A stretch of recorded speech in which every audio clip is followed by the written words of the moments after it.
And I'm proud to be joined by Senators Murray and Stabenow. Senator Durbin's managing the floor with the great nomination of Kristen Clarke coming on an appropriate day, the unfortunate, sad murder of George Floyd. But she will be a great nominee as head of the Civil Rights, or actually as Assistant Attorney General for Civil Rights. Okay, now, the Senate, we continue to work on the Innovation and Competition Act.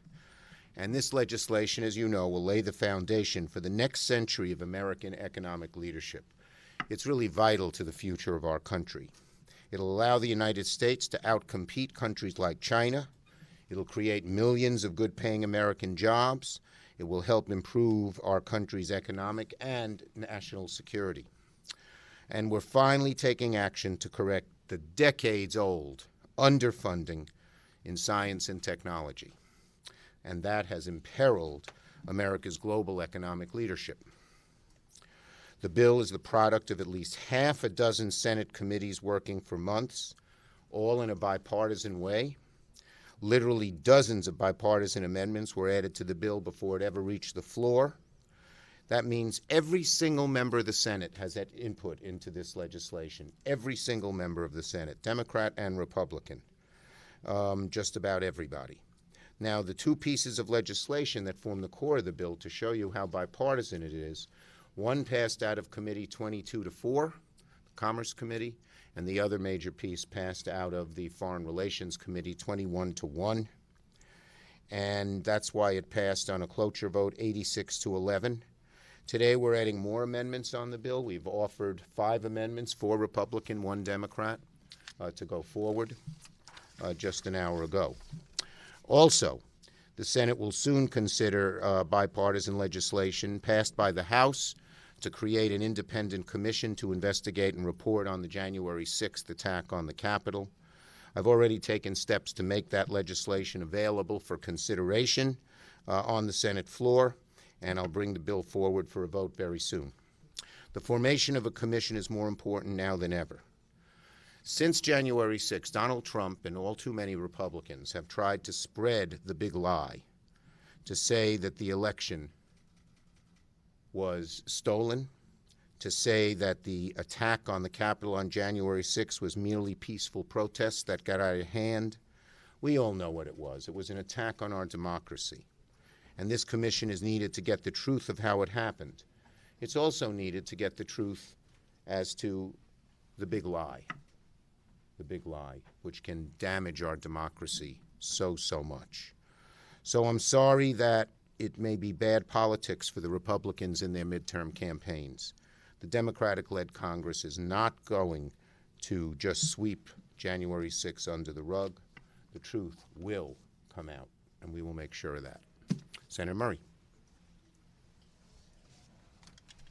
Well, thank you, Mr. Leader. On the first anniversary of George Floyd's murder, I just want to reiterate the need to root out systemic racism and justice, not just in policing, but across all of our laws, all of our policies, all of our institutions, from healthcare to education to voting rights and more.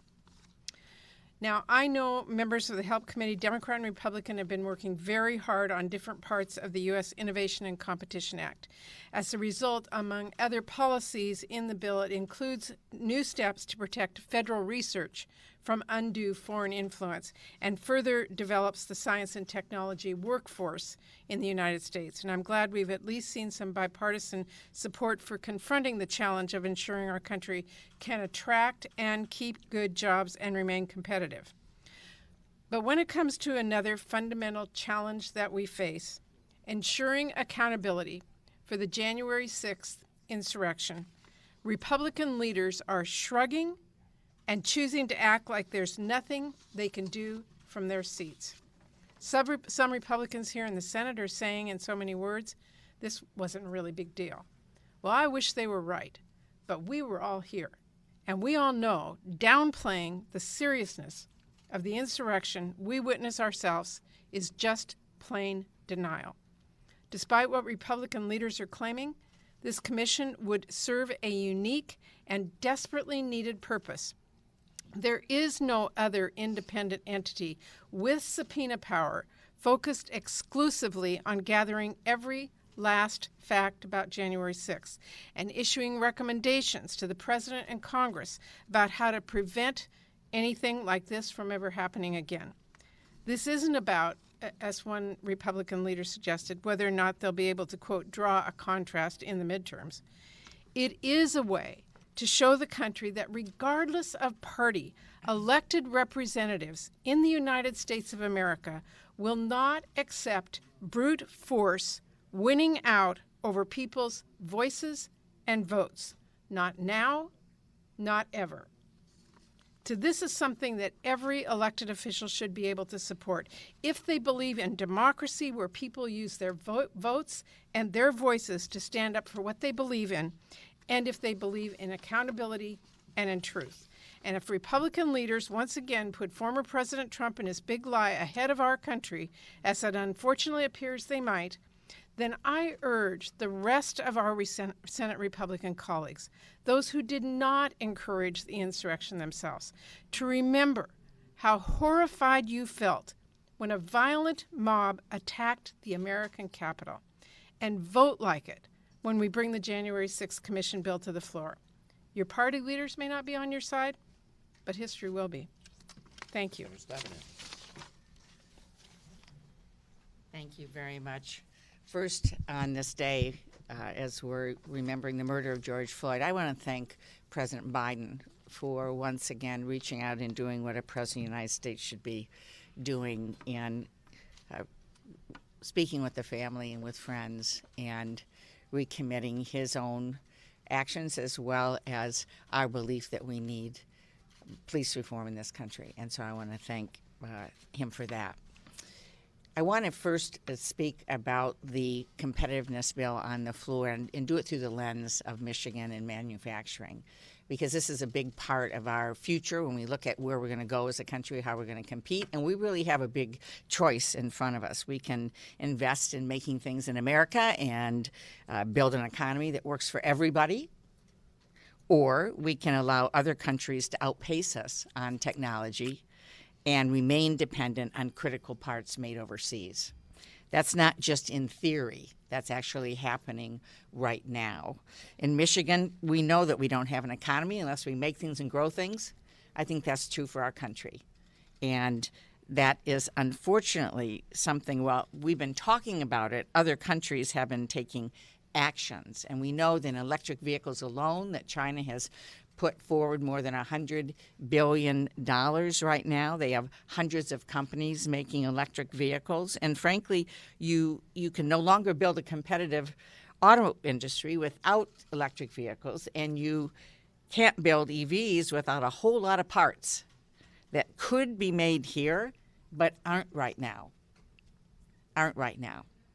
We've seen what happens when our automakers and manufacturers depend on semiconductors made overseas alone. COVID-19 exposed the weaknesses in our supply chains, both our medical supply chains and our manufacturing supply chains. And unfortunately, as a result of the breakdown in the supply chains and not having access to something called semiconducting chips, we literally have thousands of auto workers laid off right now in Michigan as well as across the country. In fact, the Alliance for Auto Innovation estimates that U.S. automakers will produce 1 million fewer cars this year alone because of the shortage. That's terrible for auto workers, it's terrible for the economy, and it's terrible for our future. And that's one of many reasons why I support the passage of the U.S. Innovation and Competition Act. This really is about our future. Let me also say this. At the same time, we can't move forward as a country without finding out the truth of what happened on January 6th. I agree with Senator Schumer and Senator Murray. I mean, this was an attack on the very heart of our democracy. And we simply can't pretend it never happened. And something as simple as a bipartisan commission will bring accountability and ensure that it never happens again. And that's the least we should be doing. Thank you. Okay, let's go. Yes, sir. Go ahead. Way back there. No, I like to call them people who don't, the people who stand to the back, who are nice and gentle. Leader Schumer, now that the National Guard has left the Capitol, do you think the perimeter fencing should remain? What should happen to that? Look, we have a great person as our Sergeant at Arms, General Gibson, and she's studying this carefully. She has a lot of experience, and she's going to make recommendations, and we'll follow them. We need to protect the Capitol, but it shouldn't be an armed camp, plain and simple. Senator Schumer, at what point are you ready to move ahead on reconciliation on the American Jobs Plan? The bottom line is very simple, that it has always been our plan, regardless of the vehicle, to work on an infrastructure bill in July. And that's our plan, to move forward in July. Senator Schumer? Yes.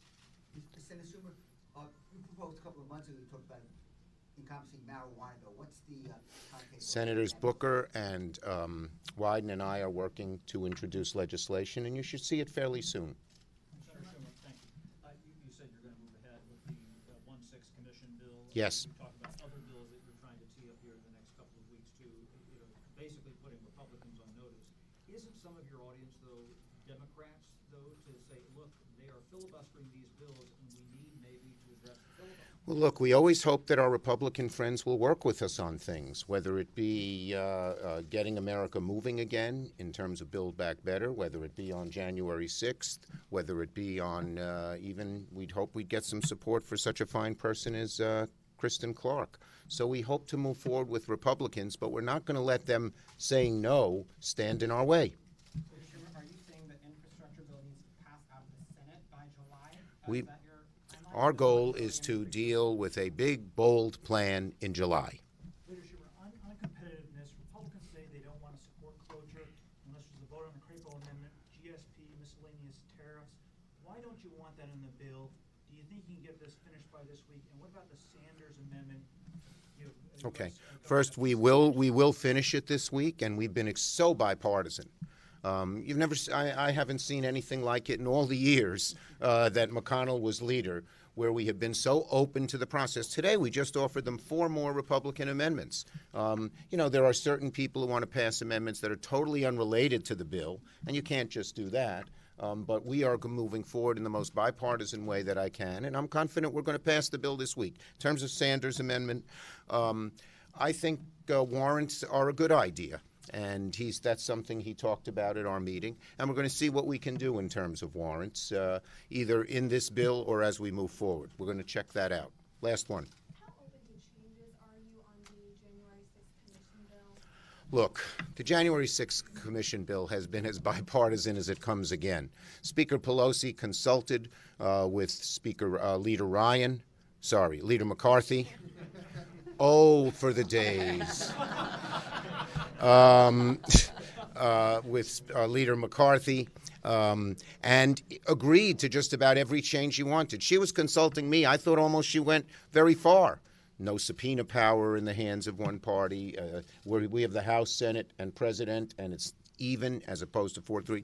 But she used the 9/11 Commission, which is a very bipartisan, successful commission as a model, and 35 Republicans voted for it.